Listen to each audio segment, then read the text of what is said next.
शब मेराज की हकीकत यह है कि हुजूर नबी अकरम सल्लल्लाहु अलैहि वसल्लम ने मक्का से मदीना जो हिजरत फरमाई और वहां जाके जो निज़ाम हुकूमत उन्होंने कायम किया, उस निज़ाम को मेराज इंसानियत कहा जाता है।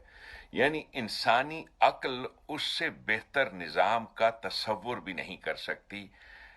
जेनिथ ऑफ ह्यूमन थॉट, यही आप कह सकते हैं।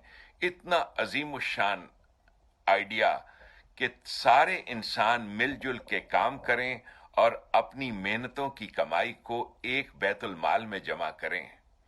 इस निज़ाम की यूं तो बहुत सी मिसालें हैं, लेकिन कुरान ने शहद की मक्खियों की मिसाल दी है कि देखो किस तरीके से शहद की मक्खियां, उन पर भी वही नाजिल होती है और उन्हें ये गाइडेंस मिलती है कि कैसे वो अपनी जिंदगी को बेहतरीन गुजार सकती हैं।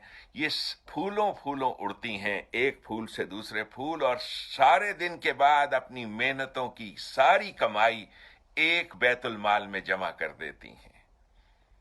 और ये कहने के बाद कुरान की आयत का अगला हिस्सा ये है, फी है शिफाउल लिन्नास, इस निज़ाम में इंसानियत की तमाम बीमारियों का इलाज है।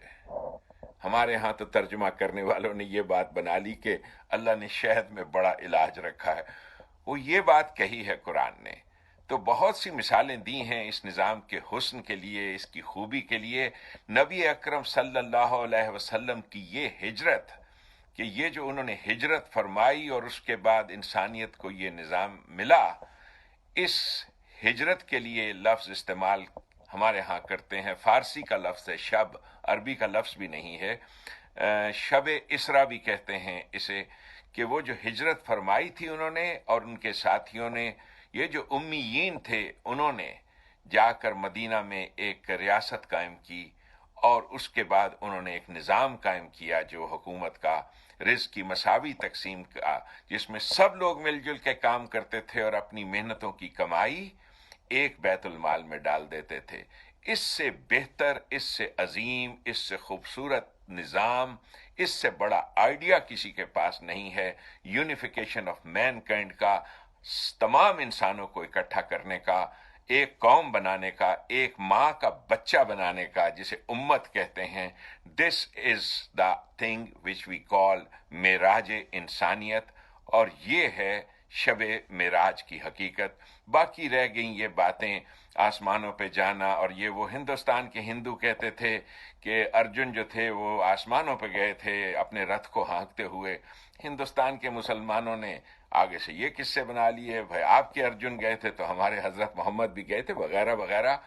खुदा के वास्ते गौर करो और सोचो।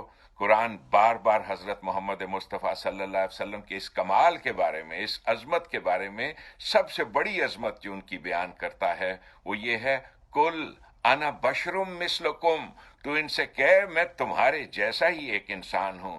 यानी ये बशरुम मिस्लुकुम कितनी अजीम शान बात है कि तुम्हारे जैसा ही एक इंसान हूं, ताकि आने वाले दौर में कभी अगर इंसानियत गुमराह हो जाए और भटक जाए तो तुम में से कोई इंसान उठे और इस निज़ाम को कायम करे। वही निज़ाम जो शहद की मक्खियों का निज़ाम है, जिसमें शहद की मक्खियां अपनी मेहनतों की कमाई एक बैतुल माल में जमा करती हैं।